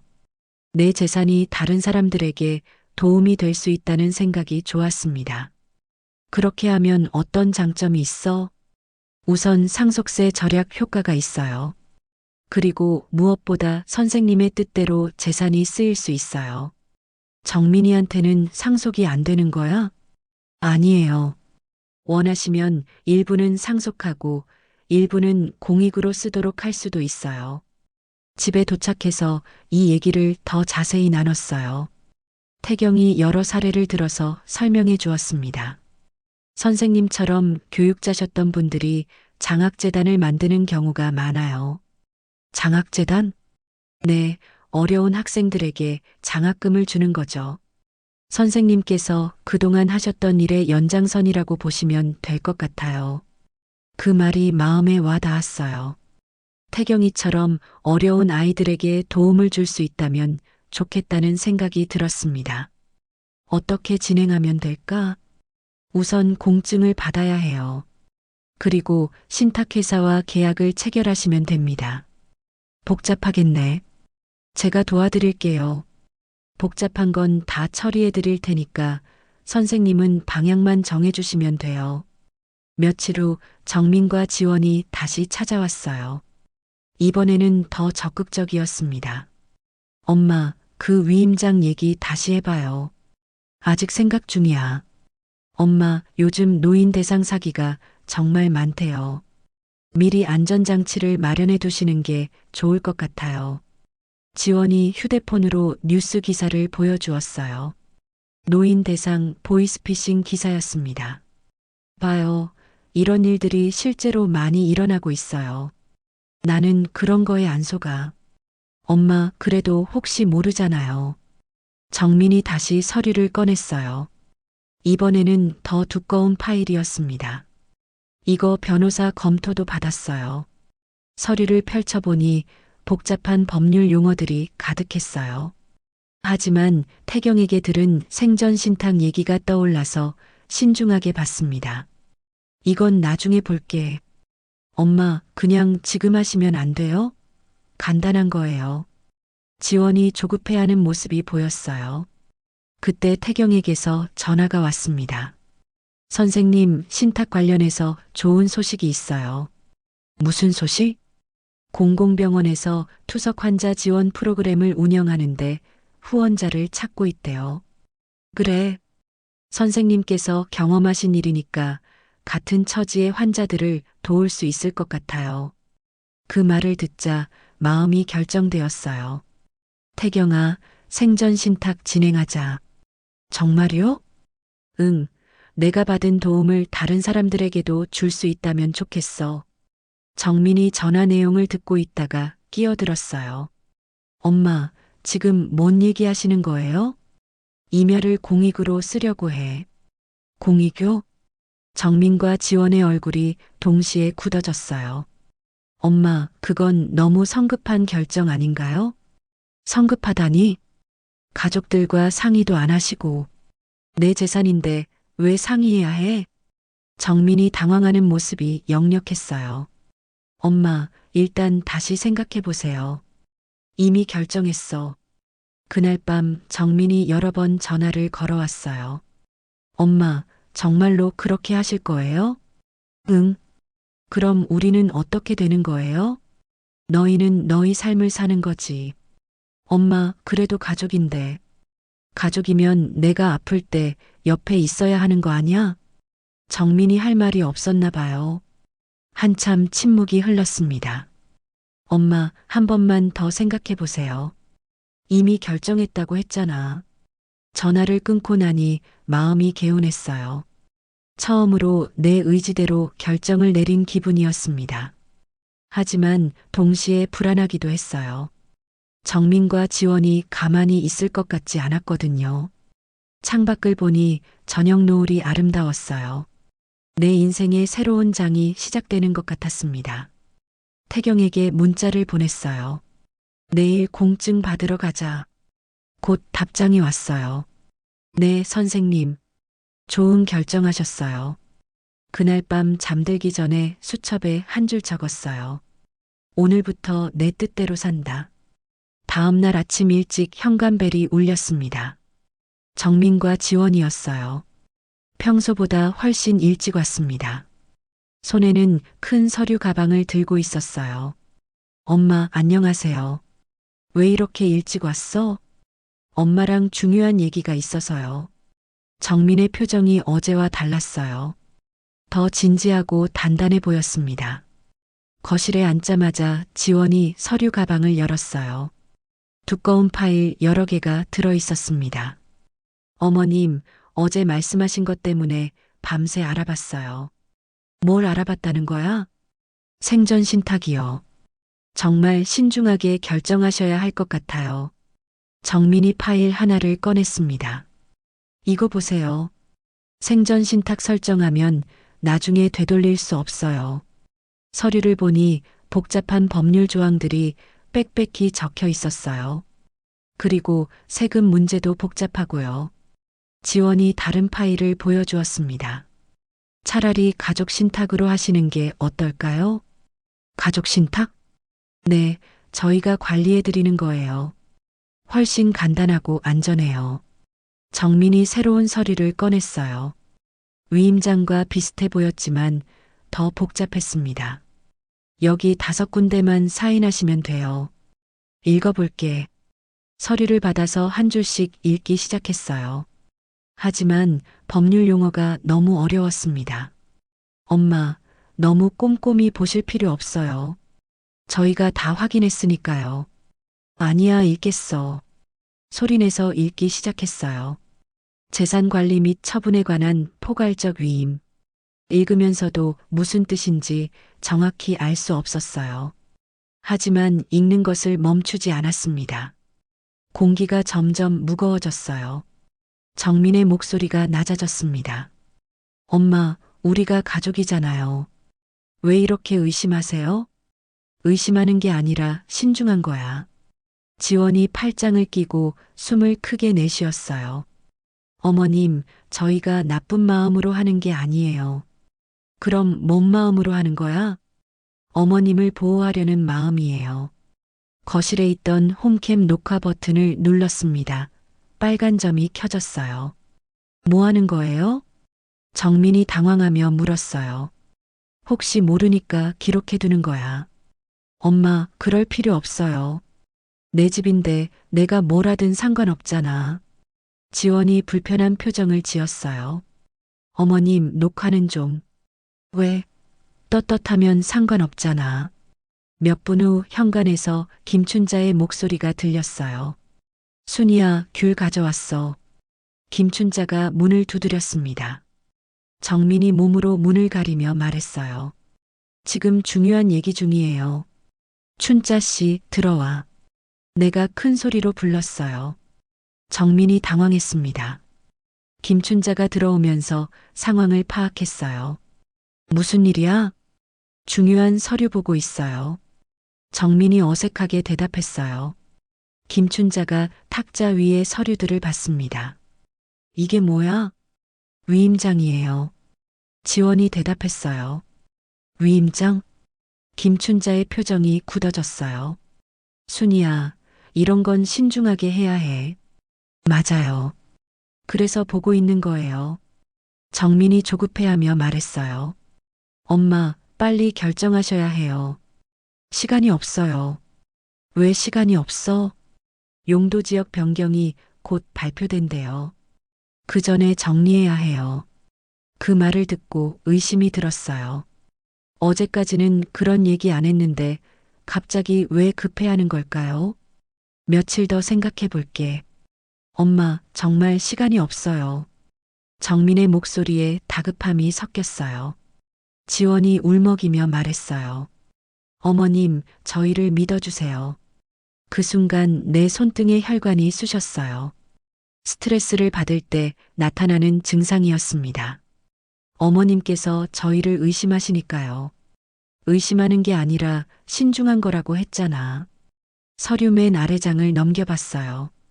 그곳에 작은 글씨로 적힌 조항이 있었습니다. 포괄위임 조항? 이건 뭐야? 정민이 당황했어요. 그건 형식적인 거예요. 형식적이면 왜 넣었어? 법적으로 필요한 거래요. 하지만 내가 보기에는 이 조항이 가장 중요해 보였어요. 이 조항 때문에 내 모든 재산 결정권이 넘어가는 것 같았습니다.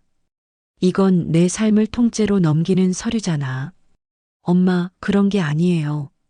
그럼 뭐야? 정민이 대답하지 못했어요.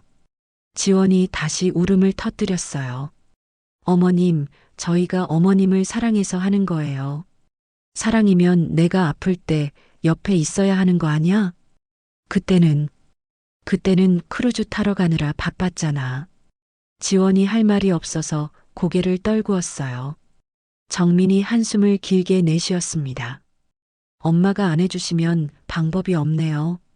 그의 어깨선이 단단해졌어요.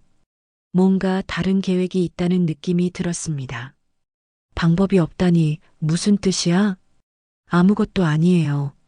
하지만 정민의 표정에서 포기하지 않을 거라는 의지가 보였어요. 김춘자가 나를 걱정스럽게 바라봤습니다. 순이야, 이런 중요한 일은 변호사랑 상의해봐. 맞아요. 태경이랑 상의해 볼게. 그 말을 듣자 정민과 지원의 얼굴이 동시에 굳어졌어요. 태경이요? 응, 내 제자야. 변호사거든.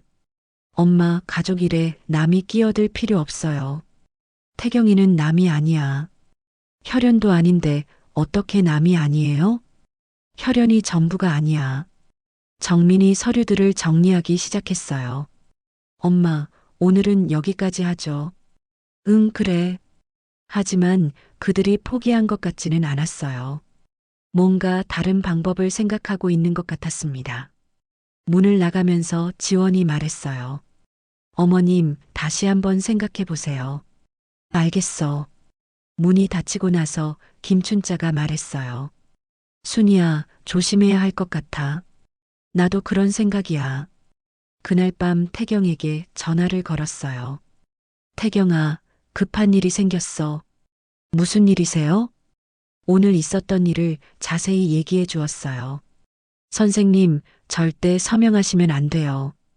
응, 안 할게. 내일 제가 가서 도와드릴게요. 고마워, 태경아. 전화를 끊고 나서 불안했어요. 정민과 지원이 다시 올 것 같았거든요. 그리고 다음번에는 더 강하게 밀어붙일 것 같았습니다. 다음 날 오후 2시쯤 정민과 지원이 다시 왔습니다. 이번에는 표정이 달랐어요. 어제보다 훨씬 단호해 보였습니다. 엄마, 오늘은 꼭 결정하셔야 해요. 정민이 문을 들어서자마자 말했어요. 왜 그렇게 급해? 용도 지역 변경 발표가 내일이래요. 오늘 안에 처리 안 하면 기회를 놓쳐요. 지원이 휴대폰으로 뉴스 기사를 보여주었어요. 하지만 기사 내용을 자세히 보니 우리 지역과는 다른 곳 얘기였습니다. 이거 우리 땅이랑 상관없는 기사잖아. 비슷한 지역이에요. 우리 땅도 곧 발표될 거예요. 정민이 서둘러 대답했어요. 거실 탁자에 어제와 같은 서류들을 펼쳐놓았습니다. 하지만 이번에는 더 많은 도장과 인감도 가져왔어요. 엄마, 오늘은 정말 해주셔야 해요. 아직 태경이랑 상의 안 했어. 태경이는 왜 자꾸 끼어들어야 해요? 정민의 목소리가 날카로워졌어요. 가족 일에 남이 왜 간섭해요? 태경이는 남이 아니라고 했잖아. 혈연도 아닌데 어떻게 남이 아니에요? 그때 내가 일어나려고 했는데 몸이 휘청거렸어요. 수술 후 아직 완전히 회복되지 않았거든요. 정민이 내 팔을 잡았어요. 엄마 앉아요. 하지만 그 손길이 부드럽지 않았어요. 조금 거칠게 잡아당기는 느낌이었습니다. 순간 균형을 잃고 비틀거렸어요. 탁자 모서리에 무릎이 부딪혔습니다. 아야. 탁자가 흔들리면서 위에 놓인 유리컵이 바닥으로 떨어졌어요.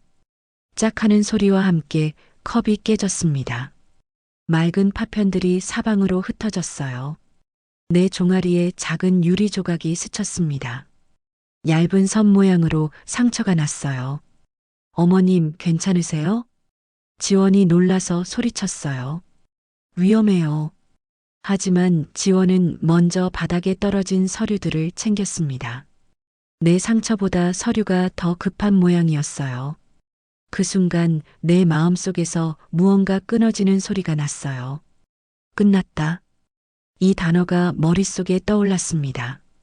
아마도 가족이라는 환상의 마지막 조각이 깨진 순간이었을 거예요.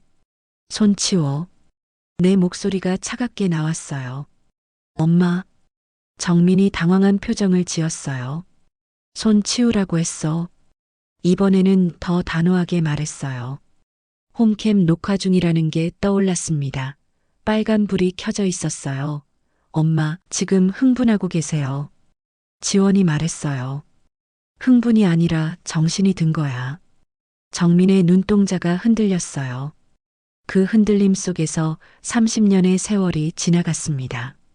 내가 정민을 키우면서 들인 정성, 사랑, 돈, 모든 것들이 스쳐 지나갔어요. 무릎이 저렸습니다. 상처 때문인지 심리적 충격 때문인지 알 수 없었어요. 호흡이 짧아졌습니다. 하나, 둘을 세려고 했는데 하나밖에 안 됐어요. 다시 앉았습니다. 그러자 고요가 잠깐 흘렀어요. 지원이 유리 조각을 치우면서 말했어요. 어머님이 지금 수술 후라서 예민하신 것 같아요. 예민한 게 아니야. 그럼 뭐예요? 각성이야. 휴대폰을 손에 쥐었어요. 110일을 누를까 생각했다가 먼저 해야 할 일이 있다고 생각했습니다. 한태경에게 전화를 걸어야 했어요. 현관에서 김춘자의 목소리가 들렸어요. 순이야, 괜찮아? 춘자 씨, 신고해 주세요. 내 목소리가 처음으로 단단해졌어요. 신고요? 김춘자가 놀란 목소리로 물었어요. 경찰서예요. 정민이 당황해서 문 쪽으로 달려갔어요. 엄마, 가족끼리 무슨 신고예요? 가족이면 내가 다쳤을 때 먼저 확인해야 하는 거 아니야? 어머님, 오해예요. 지원이 급하게 말했어요. 하지만 이미 늦었어요. 김춘자가 복도에서 관리사무소에 전화를 걸고 있었거든요. 여보세요? 경찰 좀 불러주세요. 정민이 문을 열고 나가려 했지만 복도에 다른 이웃들이 나와 있었어요. 10분 후 경찰이 도착했어요. 무슨 일입니까? 가족끼리 다툼이에요. 오해예요. 정민이 먼저 설명했어요. 하지만 나는 바닥에 깨진 유리 조각들을 가리켰어요. 이거 보세요. 그리고 종아리 상처도 보여주었어요. 어떻게 된 건지 설명해 주세요. 경찰관이 차분하게 물었어요. 제가 일어나려고 하는데 아들이 팔을 잡아당겼어요. 그건 엄마가 비틀거리셔서 홈카메라에 다 녹화되어 있어요. 영상을 한번 봐도 될까요? 네. 영상을 보던 경찰관의 표정이 진지해졌어요. 일단 상황을 정리해 보겠습니다. 경찰관이 수첩을 꺼냈어요. 어르신, 병원 치료는 받으셨나요? 최근에 수술했어요. 의학적 소견서를 보여주었어요. 고령 환자시군요. 경찰관이 정민을 바라봤어요. 어르신께서 원하시면 고발 접수도 가능합니다. 고발이요? 정민이 얼굴이 하얗게 질렸어요. 재물손괴와 상해 혐의로요. 지원이 울먹이기 시작했어요. 경찰관님, 정말 가족끼리 실수해요. 하지만 경찰관은 절차대로 진행했어요. 어르신 의사가 중요합니다. 나는 잠시 생각했어요. 정말 고발까지 해야 할까? 하지만 마음속에서 목소리가 들렸어요. 이제 그만. 접수해 주세요. 엄마. 정민이 소리쳤어요. 하지만 내 마음은 이미 결정되어 있었어요. 경찰관이 서류를 작성하기 시작했어요. 지원이 계속 울고 있었지만 내 마음은 흔들리지 않았습니다. 오히려 마음이 차분해졌어요. 경찰이 떠나고 나서 집안이 고요해졌습니다. 정민과 지원도 경찰과 함께 경찰서로 갔어요. 조사를 받아야 한다고 했습니다. 김춘자가 유리 조각들을 치워주었어요. 순이야, 괜찮아? 응, 괜찮아. 하지만 괜찮지 않았어요. 다리 상처보다 마음의 상처가 더 아팠습니다. 춘자 씨, 내가 너무 심하게 한 걸까? 아니야, 당연한 일이야. 가족이라고 해서 뭘 해도 되는 건 아니잖아. 김춘자의 말이 위로가 되었어요. 그래도 경찰까지 부른 건 순이야, 내가 자신을 지킨 거야. 혼자 남겨지고 나서 그날 저녁 나는 서랍에서 편지지를 꺼냈습니다. 정민에게 쓸 편지였어요. 정민에게라고 적고 펜을 멈췄어요. 무엇부터 써야 할지 모르겠더군요. 하지만 한 가지는 확실했어요. 내일 내 말을 끝까지 하겠다는 건 말이에요. 30년간 쌓인 말들이 너무 많았어요. 서운함, 실망, 그리고 여전히 남아있는 사랑까지. 너를 키우면서 행복했다. 내가 걸음마를 할 때, 첫말을 할 때, 학교에 입학할 때 모든 순간이 기뻤어. 펜이 움직이기 시작했어요. 하지만 언제부터인가 내가 나를 부담스러워하는 게 느껴졌다. 내가 늙어가는 게, 내가 도움이 필요한 게 불편한 것 같았어. 눈물이 떨어져서 글씨가 번졌어요. 손수건으로 눈을 닦고 계속 썼습니다. 오늘 일은 나도 충격이었어. 내 아들이 나를 그렇게 대할 줄 몰랐거든.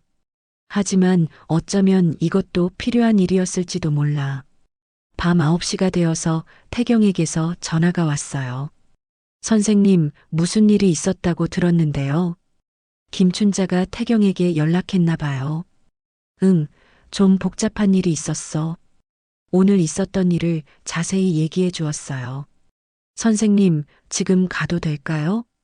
이 늦은 시간에? 걱정되어서요. 30분 후 태경이 왔습니다. 약국에서 산 소독약과 밴드를 들고 왔어요. 선생님, 상처부터 치료해요. 태경이 조심스럽게 내 종아리 상처를 소독해 주었어요. 다행히 깊지 않네요. 고마워, 태경아. 선생님, 오늘 정말 힘드셨죠? 태경이 내 옆에 앉았어요. 선생님, 잘하셨어요. 뭘 잘했어? 자신을 지키셨잖아요. 그 말을 듣고 눈물이 났어요. 태경아, 내가 너무 냉정한 건 아닐까? 아니에요. 선생님은 당연한 일을 하신 거예요. 그래도 내 아들인데. 태경이 진지하게 말했어요. 어떤 관계든 존중이 기본이어야 해요. 이해하든 안 하든 선생님이 하고 싶은 말씀을 하시는 게 중요해요. 지금은 늦은 시간이니 푹 쉬시고 내일 뵐게요. 태경이가 간 후 나는 편지를 마저 썼어요. 정민아, 부탁은 사랑하는 사람에게 하는 거야. 강요는 사랑이 아니야. 나는 내가 나를 사랑해서 도와주길 바랐는데 내가 원하는 건 내 재산이었더구나. 펜을 잠시 멈췄어요. 그래도 너는 내 아들이야. 나는 여전히 너를 사랑해. 하지만 이제는 내 방식대로 살고 싶어. 마지막 문장을 쓸 때 손이 떨렸어요. 내 재산은 나보다 더 절박한 사람들에게 갈 거야. 너는 내 힘으로 살아가렴. 그게 진짜 독립이니까. 편지를 다 쓰고 나니 마음이 조금 가벼워졌어요. 정민에게서 문자가 와 있었어요. 엄마, 미안해요. 제가 잘못했어요. 내일 이야기하면 안 될까요? 문자를 읽고 잠시 생각했어요. 내일 이야기할 것이 있긴 했어요. 하지만 사과나 변명을 듣기 위해서가 아니었습니다. 내 결정을 분명히 말하기 위해서였어요. 편지를 봉투에 넣고 정민의 이름을 적었어요. 내일 직접 전해주고 싶었습니다. 창밖을 보니 별이 보였어요. 오랜만에 보는 별이었습니다. 오늘은 내가 나 자신의 편에 서기로 결정한 날이었어요. 어둠의 밤이었지만 새벽은 곧 올 거예요. 그리고 새벽이 오면 나는 새로운 사람이 되어 있을 거예요. 더 이상 누군가의 엄마나 할머니가 아닌 그냥 정말 순으로 사는 사람이 될 거예요. 침대에 누워서 눈을 감았어요. 내일이 기다려졌습니다. 다음 날 아침 8시에 일어났습니다. 평소보다 일찍 깬 건 아니었지만 기분이 달랐어요. 마치 새로운 사람이 된 것 같은 느낌이었습니다. 거울을 보니 어제보다 얼굴이 밝아 보였어요. 종아리 상처는 아직 아팠지만 마음은 한결 가벼웠습니다. 태경이 9시에 와서 함께 공증사무소로 갔어요. 태경이 생전 신탁 서류를 가져왔어요. 선생님, 이제 정말 진행하실 건가요? 응, 확실해. 좋은 결정이세요. 서류를 보니 복잡했지만 태경이 하나씩 설명해 주었어요. 신탁 재산은 임야 전부를, 수익금은 의료비 지원과 교육 장학금으로 쓰는 거네요. 맞아. 집행감독인은 저로 되어 있고요. 부탁해, 태경아. 열심히 하겠습니다. 생전신탁 이름도 정했어요. 순한숨 재단으로 하면 어떨까요? 순한숨? 네, 선생님께서 자주 하시는 말씀이잖아요. 조용히 한숨 쉬면서 마음을 다스리신다고. 그 이름이 마음에 들었어요. 좋아, 순한숨 재단으로 하자. 가는 길에 정민에게서 전화가 왔지만 받지 않았습니다. 지금은 다른 일이 더 중요했거든요. 공증사무소는 깔끔한 사무실이었어요. 공증인이 중년 여성이었는데 친절했습니다. 태경이 미리 연락해뒀나 봐요. 공증인이 영상 통화 장비를 준비했어요. 어르신, 카메라 앞에 앉아주세요. 화면에 내 모습이 나타났습니다. 생각보다 당당해 보였어요. 성함과 생년월일, 오늘 날짜를 말씀해 주세요. 정말순, 1950년 3월 15일생, 오늘은 2025년 9월 22일입니다. 목소리가 또렷했어요. 지금 하시려는 일에 대해 설명해 주세요. 제명의 임야 전부를 순한숨 재단에 생전 신탁하려고 합니다. 본인 의사가 확실하신가요? 네, 확실합니다. 공증인이 생전 신탁 계약서를 한 조항씩 읽어주었어요. 복잡한 법률 용어들이었지만 태경이 미리 설명해줘서 이해할 수 있었습니다. 집행감독인은 태경, 분쟁이 생기면 중재원 규칙에 따라 해결하기로 정했어요. 의사 선생님이 발급한 인지능력 정상 소견서도 첨부되었습니다. 영상 공증 파일은 내 이름으로 저장되었어요. 공증인이 유언대용 신탁과의 차이점을 설명해 주었어요. 생전 신탁은 살아있을 때부터 효력이 발생하고 생전 통지 의무가 있다는 점이 달랐습니다. 누군가 이의를 제기해도 번복할 수 없나요? 네, 공증이 완료되면 되돌릴 수 없습니다. 그 말을 듣고 어깨가 한치 내려앉았어요. 안도감이었습니다. 남편의 오래된 만년필로 서명을 했어요. 검은 잉크가 종이결을 타고 스며들었습니다. 내 인생에서 가장 중요한 서명이었어요. 기금 이름을 정할 때 다시 한번 확인했어요. 순환숨 재단이 맞으시죠? 네, 맞습니다. 내 호흡의 박자가 담긴 이름이었어요. 평생 참고 견뎌온 수많은 한숨들이 이제는 다른 사람들의 희망이 될 거예요. 집으로 돌아와서 서랍에 신탁 서류 사본을 넣었어요. 그 옆에는 정민에게 쓴 편지와 함께 놓았습니다. 오후 3시쯤 정민이 혼자 왔어요. 지원은 보이지 않았습니다. 정민의 얼굴은 하루 새 많이 늙어 보였어요. 현관에서 서성거리더니 조심스럽게 말했어요.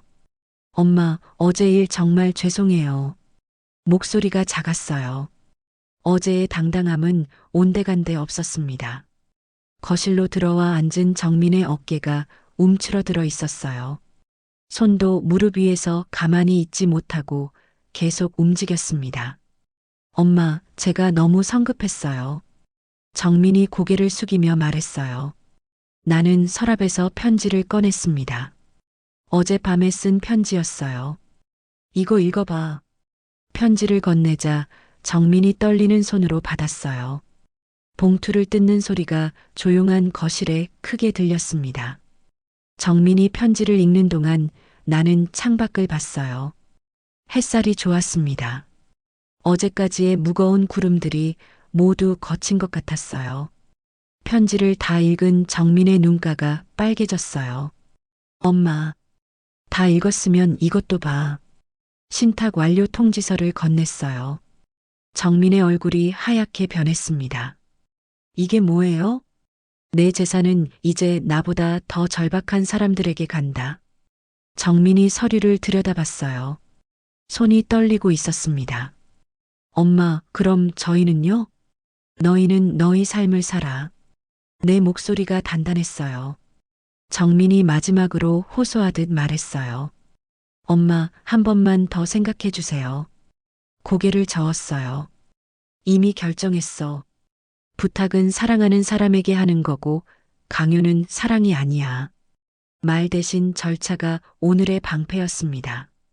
태경이 시간에 맞춰 도착했어요. 정민과 인사를 나누는 모습이 어색했습니다. 오늘 이후 접촉은 서면으로 하시는 게 좋을 것 같아요. 태경이 차분하게 정리해 주었어요. 정민의 어깨선이 완전히 무너졌어요. 서 있는 것도 힘들어 보였습니다. 정민이 문손잡이를 천천히 돌렸어요. 철컥 소리가 났습니다. 엄마, 그래도 전화는 받아주세요. 마지막 말을 남기고 문을 닫았어요. 문이 닫히고 나서 집안에 정적이 돌아왔습니다. 하지만 어제와는 다른 정적이었어요. 평화로운 고요였습니다. 휴대폰으로 순환숨 재단 첫 번째 이체를 실행했어요. 내 적금에서 100만 원을 이체했습니다. 파일명은 첫숨이라고 적었어요. 태경이 재단 운영에 대해 설명해 주었어요. 의료비 지원 신청을 받기 시작하고 장학생 선발도 준비하기로 했습니다. 저녁에 김춘자가 와서 오늘 일을 축하해 주었어요. 순이야, 정말 잘했어. 고마워, 춘자 씨. 이제 마음 편하지? 응, 많이 편해. 밤에 혼자 앉아서 수첩에 적었어요. 오늘부터 내 뜻대로 산다. 순환숨 재단의 첫날. 창밖에 별이 보였어요. 어제 밤과 같은 별들이었지만 오늘은 더 밝게 빛나는 것 같았습니다. 내일부터는 정말 새로운 삶이 시작될 거예요. 누군가의 엄마나 할머니가 아닌 정말 순으로서의 삶이요. 일주일 후 정민과 지원이 다시 찾아왔습니다. 이번에는 명품 쇼핑백도 꽃도 들고 있지 않았어요. 빈손이었습니다.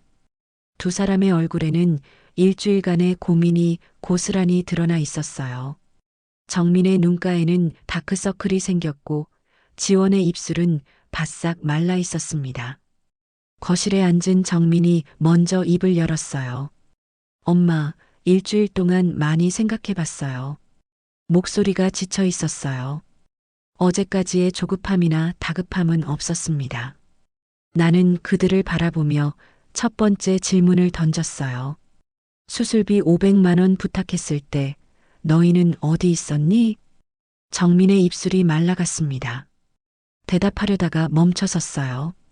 엄마도 아시잖아요. 그때는 뭐였지? 정민의 대답에는 형용사뿐이었어요. 바쁘다, 어렵다, 힘들다. 구체적인 이유는 없었습니다. 나는 서랍에서 신탁 완료 통지서를 다시 꺼냈어요. 전에 보여준 그 서류였습니다. 내 재산은 이제 나보다 더 절박한 사람들에게 간다. 서류를 테이블 위에 올려놓자 지원이 몸을 앞으로 기울였어요. 어머님, 그럼 저희는요? 너희는 너희 삶을 살아. 내 목소리에 흔들림이 없었어요. 정민이 마지막 카드를 꺼내듯 말했어요. 엄마, 한 번만 생각을 바꿔주세요. 고개를 저었어요. 부탁은 사랑하는 사람에게 하는 것이고 강요는 사랑이 아니야. 지난번 편지에도 썼지. 편지를 쓸 때의 마음이 떠올랐어요. 서운함과 실망, 그리고 여전한 사랑이 뒤섞인 복잡한 감정들이었습니다. 경찰서 출석 요구서를 테이블에 올렸어요. 지난주 사건 이후 받은 서류였습니다. 말 대신 절차가 오늘 대화의 방패였습니다. 태경이 약속 시간에 맞춰 도착했어요. 정민과 지원을 보고 정중하게 인사했지만 표정은 경계심으로 가득했습니다. 오늘 이후로는 접촉을 서면으로 하시는 게 좋겠어요. 태경이 변호사다운 차분함으로 정리해 주었어요. 정민의 어깨선이 완전히 무너졌어요. 일주일 전까지만 해도 당당했던 모습은 온데간데 없었습니다. 서 있는 것조차 힘들어 보였어요. 문손잡이를 향해 걸어가는 정민의 발걸음이 무거웠어요. 각 걸음마다 30년의 무게가 실려 있는 것 같았습니다. 현관에서 정민이 돌아봤어요. 엄마, 정말 이게 끝인가요? 끝이 아니라 시작이야. 정민이 문손잡이를 천천히 돌렸어요. 철컥 소리가 유난히 크게 들렸습니다. 엄마, 그래도 가끔은 안부 전화드려도 될까요? 그건 내 마음이야. 문이 닫히고 나서 집안에 정적이 돌아왔습니다. 하지만 무겁지 않은 고요였어요. 오히려 평화로웠습니다. 태경이 순한숨 재단 운영 보고서를 가져왔어요. 벌써 의료비 지원 신청이 3건 들어왔다고 했습니다. 첫 번째 신청자는 꽃다운 나이 젊은 소녀였어요. 투석 치료가 필요한 상황이었습니다. 선생님께서 첫 번째 승인하실 분이에요. 서류를 보니 가슴이 뭉클했어요. 내가 받은 도움이 이제 다른 사람에게 전달되는 거였습니다. 승인 도장을 찍으면서 생각했어요. 이것이 진짜 상속이구나. 돈이 아니라 마음을 물려주는 것 말이에요. 저녁에 김춘자가 와서 오늘 일을 축하해 주었어요. 순이야, 이제 정말 자유로워졌네. 응, 그런 것 같아. 후회는 없어? 잠시 생각해 봤어요. 후회가 있을까요? 없어. 오히려 홀가분해. 밤에 혼자 앉아서 수첩에 오늘 일기를 썼어요. 순한숨 재단 첫 번째 의료비 지원 승인. 투석비 지원. 내가 받은 도움이 돌고 돌아 다른 사람에게 전달됐다. 펜을 놓고 창밖을 봤어요. 달이 밝았습니다. 휴대폰으로 재단 계좌를 확인했어요. 첫 번째 지원금이 이체된 기록이 보였습니다. 파일명은 순한숨 첫 번째 선물이라고 적혀 있었어요. 사회사업팀에서 보낸 감사 문자도 와 있었어요. 덕분에 수술 일정을 잡을 수 있게 되었다는 내용이었습니다. 그 문자를 읽고 눈물이 났어요. 기쁜 눈물이었습니다. 태경에게 엽서를 하나 썼어요. 태경아, 내가 불러준 선생님이라는 호칭 덕분에 나는 다시 나의 선생님이 되었다. 짧은 문장이었지만 내 마음이 다 담겨 있었어요. 밤이 깊어가면서 하루를 돌아봤어요. 오늘은 정말로 끝과 시작이 동시에 일어난 날이었습니다. 정민과의 관계는 끝났지만 순한숨 재단을 통한 새로운 관계들이 시작되었어요. 혈연이 아닌 선택된 가족, 돈이 아닌 마음으로 연결된 사람들 말이에요. 내일부터는 정말 새로운 삶이 펼쳐질 거예요. 누군가의 딸도 엄마도 할머니도 아닌 그냥 정말 순으로서의 삶이요. 3개월 후 오피스텔을 정리하는 날이 왔습니다. 순한숨 재단이 안정되면서 내 생활도 바뀌게 되었어요. 책장에서 책들을 하나씩 박스에 담았습니다. 각 박스마다 포스트잇을 붙여서 추억을 적어뒀어요. 2, 3반 아이들이 선생님 생일에 준 카드, 첫째자 졸업식 사진, 교사 연수 교재들. 25년간의 교사 생활이 박스 12개에 담겼어요. 경비 아저씨에게 인사를 드렸습니다. 어디로 가세요? 바닷가 작은 집으로 가요. 건강하세요, 선생님. 아저씨가 내 직함을 불러주는 게 고마웠어요. 여전히 나를 선생님으로 기억해 주시는 분들이 있다는 게 위안이 되었습니다. 택시로 1시간 반을 달려서 바닷가 마을에 도착했어요. 작은 펜션을 월세로 얻었습니다. 방 2개에 주방이 딸린 소박한 집이었어요. 창문을 열자 바닷바람이 들어왔습니다. 짠내가 섞인 바람이 얼굴을 스쳤어요.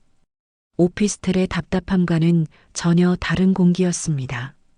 첫날 아침 보라색 수평선 위로 해가 떠올랐어요. 바다에서 보는 일출은 처음이었습니다.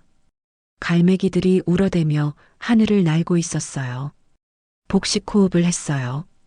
코로 천천히 들이마시고 입으로 길게 내쉬었습니다. 공기가 깨끗했어요. 폐속까지 시원하게 들어가는 느낌이었습니다. 해변 카페에서 순한숨 재단 운영 보고서를 확인했어요.